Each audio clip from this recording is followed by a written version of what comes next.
नमस्कार दर्शकों, खबरों की खबर के इस कार्यक्रम में एक बार फिर से आप सभी का स्वागत है। आज के स्पिरिचुअल रिसर्च में हम बात करेंगे मीराबाई की, जिन्हें आमतौर पर श्री कृष्ण की भक्ति का दृढ़ स्तंभ भी माना जाता रहा है। परंतु मीरा ने राजसी परिवार से होने के बावजूद समाज में व्याप्त विषमताओं का तिरस्कार करके एक निम्न जाति के संत रविदास जी को अपना गुरु बनाया। रोचक तथ्य यह भी है कि संत रविदास जी श्री कृष्ण जी की भक्ति नहीं करते थे, फिर मीराबाई ने उन्हें ही अपना गुरु आखिर क्यों चुना? आज तक आपने मीराबाई के बारे में सिर्फ इतना ही जाना है कि उन्होंने श्री कृष्ण की भक्ति की थी और अंत में वह श्री कृष्ण जी की मूर्ति में समा गई थी।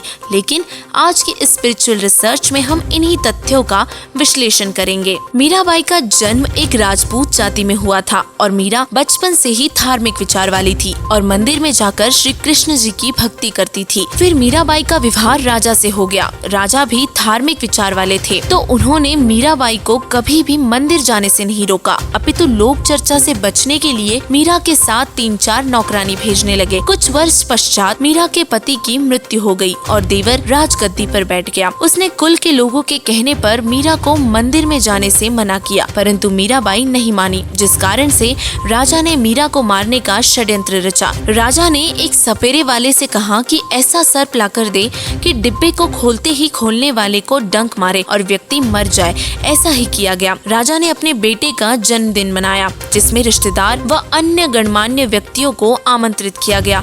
नौकरानी से कहकर एक आभूषण वाले डिब्बे में सर्प को रखकर मीराबाई को भिजवा दिया और आदेश दिया कि मीरा को कहना कि यह बेशकीमती हार गले में पहन ले, नहीं तो रिश्तेदार कहेंगे कि भाभी को अच्छी तरह नहीं रखता।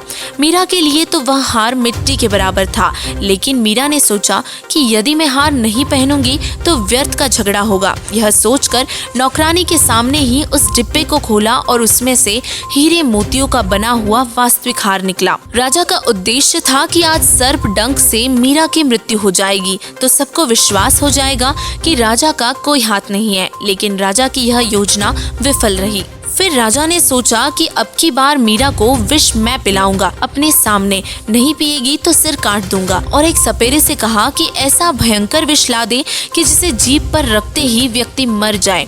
उसने राजा को वैसा ही विष ला कर दे दिया। राजा ने मीरा से कहा कि यह विष पी ले, अन्यथा तेरी गर्दन काट दी जाएगी। मीरा ने सोचा कि गर्दन काटने में तो पीड़ा होगी, विष ही पी लेती हो। मीरा ने विष का प्याला परमात्मा को याद करके पी लिया और मीराबाई को कुछ भी नहीं हुआ। राजा ने उस सपेरे वाले को वापस बुलाया और कहा कि नकली विष लाया है। सपेरे वाले ने कहा कि वह प्याला कहाँ है और राजा के सामने ही उसी प्याले में दूध डालकर एक कुत्ते को पिलाया, तो कुत्ता दूसरी बार जीभ भी नहीं लगा पाया था, वहीं मर गया था। फिर राजा ने देख लिया कि यह किसी भी तरह मरने वाली नहीं है, तो उसको मंदिर में जाने से भी नहीं रोका।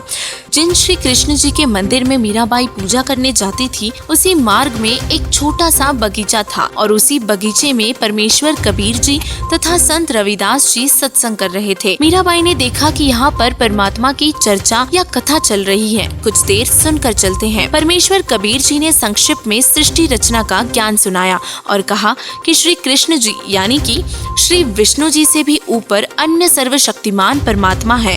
अगर जन्म और मरण समाप्त नहीं होता तो भक्ति करना और न करना समान ही है। जन्म और मरण तो श्री कृष्ण जी का भी समाप्त नहीं हुआ, उनके पुजारियों का भला कैसे होगा? परमेश्वर कबीर जी के मुख कमल से यह वचन सुनकर परमात्मा के लिए भटक रही आत्मा को नई रोशनी से मिली। सत्संग के उपरांत मीराबाई ने प्रश्न किया कि हे महात्मा जी, आपकी आज्ञा हो तो शंका का समाधान करवाऊं। परमेश्वर कबीर जी ने कहा कि प्रश्न करो बहन जी। मीराबाई ने कहा कि आज तक मैंने किसी से नहीं सुना कि श्री कृष्ण जी से भी ऊपर कोई परमात्मा है। आज आपके मुख से सुनकर मैं दो राहे पर खड़ी हो गई हूँ। मैं मानती हूँ कि संत झूठ नहीं बोलते। परमेश्वर कबीर जी ने कहा कि आपके धार्मिक ज्ञानी गुरुओं का दोष है, जिन्हें स्वयं ज्ञान नहीं था कि आपके सदग्रंथ क्या ज्ञान देते हैं। श्रीमद् देवी भागवत पुराण के 3 स्कंद में श्री विष्णु जी स्वयं स्वीकार करते हैं कि मैं विष्णु, ब्रह्मा तथा शंकर नाशवान है। हमारा आविर्भाव यानी कि जन्म और तिरोभाव यानी कि मृत्यु होती रहती है। हम अविनाशी नहीं है। मीराबाई बोली, हे महाराज जी, भगवान श्री कृष्ण जी मुझे साक्षात दर्शन देते हैं, मैं उनसे संवाद करती हूँ। परमेश्वर कबीर जी ने कहा कि मीराबाई, आप एक काम करो, भगवान श्री कृष्ण जी से ही पूछ लेना कि आपसे ऊपर भी कोई मालिक है, वह देवता है, कभी झूठ नहीं बोलेंगे। रात्रि में मीराबाई ने भगवान श्री कृष्ण जी का आह्वान किया। त्रिलोकीनाथ प्रकट हुए। मीराबाई ने अपनी शंका का समाधान के लिए निवेदन किया कि हे प्रभु, क्या आपसे ऊपर भी कोई परमात्मा है? श्री कृष्ण जी ने कहा कि मीरा, परमात्मा तो है, परंतु वह किसी को दर्शन नहीं देते। हमने बहुत समाधि व साधना करके देख ली। मीराबाई ने सत्संग में परमात्मा कबीर जी से सुना था कि उस पूर्ण परमात्मा का मैं प्रत्यक्ष दर्शन करवाऊंगा, सत्य साधना करके उसके पास सतलोक में भेज दूंगा। मीराबाई ने श्री कृष्ण जी से फिर प्रश्न किया, क्या आप जीव का जन्म और मरण समाप्त कर सकते हो? श्री कृष्ण जी ने कहा कि असंभव है, लेकिन परमेश्वर कबीर जी ने कहा था कि मेरे पास ऐसा भक्ति मंत्र है जिससे जन्म और मरण सदा के लिए समाप्त हो जाते हैं, वह परम धाम प्राप्त होता है। मीराबाई ने कहा कि हे भगवान श्री कृष्ण जी, संत जी कह रहे थे कि मैं जन्म और मरण समाप्त कर देता हूँ, अब मैं क्या करूँ? मुझे तो पूर्ण मोक्ष की चाह है। श्री कृष्ण जी बोले कि मीराबाई, आप उस संत की शरण ग्रहण करके अपना कल्याण कराओ। मुझे जितना ज्ञान था वह बता दिया। अगले दिन मीराबाई मंदिर नहीं जाकर सीधे संत जी के पास गई और श्री कृष्ण जी के साथ हुई वार्ता परमेश्वर कबीर जी के साथ साझा की और परमेश्वर कबीर जी से दीक्षा लेने की इच्छा व्यक्त की। उस समय छुआछात चरम पर थी। ठाकुर लोग अपने को सर्वोत्तम मानते थे और मीराबाई की परीक्षा के लिए परमात्मा ने संत रविदास जी की ओर इशारा करते हुए कहा कि वहाँ बैठे संत जी, उनसे जाकर दीक्षा ले। मीरा जी तुरंत रविदास जी के पास जाकर बोली, संत जी, दीक्षा देकर कल्याण करो। गुरु संत रविदास जी ने बताया कि बहन जी, मैं चमार जाति से हूँ और आप ठाकुरों की बेटी हो। आपके समाज के लोग आपको बुरा भला कहेंगे, आप विचार करें। मीरा ने कहा कि कल को कुतिया बनूंगी तब यह ठाकुर समाज मेरा क्या बचाव करेगा? आप जी दीक्षा देकर मेरा कल्याण करो। मीराबाई का परमात्मा के प्रति समर्पित भाव देखकर परमेश्वर कबीर जी ने संत रविदास जी के माध्यम से मीराबाई को प्रथम मंत्र केवल 5 नाम दिए। मीराबाई पहले तो दिन में ही घर से बाहर जाती थी, फिर रात्रि में भी सत्संग में जाने लगी, क्योंकि सत्संग दिन में कम और रात्रि में अधिक होता था। और यह सब देखकर राणा और जल भुन गया और मीरा को समझाने के लिए उनकी माता जी को बुलाया, लेकिन मीराबाई ने तब भी सत्संग में जाना बंद नहीं किया। कुछ वर्षों के बाद अपने देवर के अत्याचारों से परेशान होकर मीराबाई घर त्याग कर वृंदावन में चली गई। वहाँ कबीर परमात्मा जी एक साधु के वेश में गए।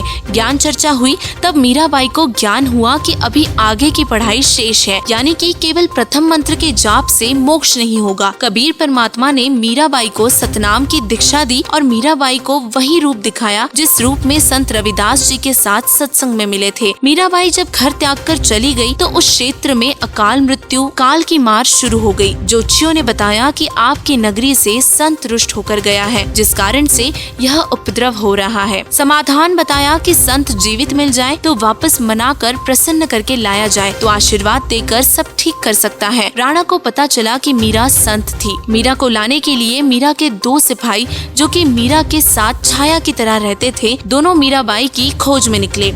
पता लगा कि बहुत सारे संत वृंदावन में रहते हैं और वहीं पर मीराबाई भी मिल गई थी। मीरा से लौटने की प्रार्थना की और बताया कि राजा के राज्य में उपद्रव हो रहे हैं और ब्राह्मणों ने बताया है कि मीरा वापस आएगी तो सब ठीक होगा। और राणा ने कहा है कि आगे से मीरा को कोई कष्ट नहीं दूंगा। मीरा ने कहा कि भाई अब नहीं जाऊंगी। उन 2 सिपाहियों ने कहा कि यदि आप नहीं चलोगे तो हम प्रतिज्ञा करके आए हैं कि यदि मीरा जीवित मिल गई तो हम उसे अवश्य लेकर आएंगे। मीरा बोली कि यदि मैं संसार छोड़कर चली गई होती तब भी तो आप लौट जाते। सिपाहियों ने कहा कि फिर तो लौटना ही था। और उसी समय मीरा ने एक तार वाला यंत्र उठाया और परमात्मा की स्तुति करने लगी। आंखों में प्रेम के आंसू बहने लगे और उसी समय एक मूर्ति में समा गई। लेकिन मीरा के इतने त्याग और समर्पण के बावजूद भी मीराबाई का जन्म और मरण का दीर्घ रोग समाप्त नहीं हुआ। केवल परमेश्वर कबीर जी की सत्य साधना 3 बार दीक्षा वाले अधिकारी से लेकर करने से ही जन्म और मरण सदा के लिए समाप्त हो सकते हैं। और वर्तमान में संत रामपाल जी महाराज जी के अतिरिक्त विश्व में किसी के भी पास 3 बार की दीक्षा देने का अधिकार नहीं है। दीक्षा लेकर जो मर्यादा में रहकर आजीवन भक्ति करेंगे तो मोक्ष में कोई शंका नहीं है। और इसीलिए आपसे निवेदन है कि आप भी संत रामपाल जी महाराज जी को पहचानो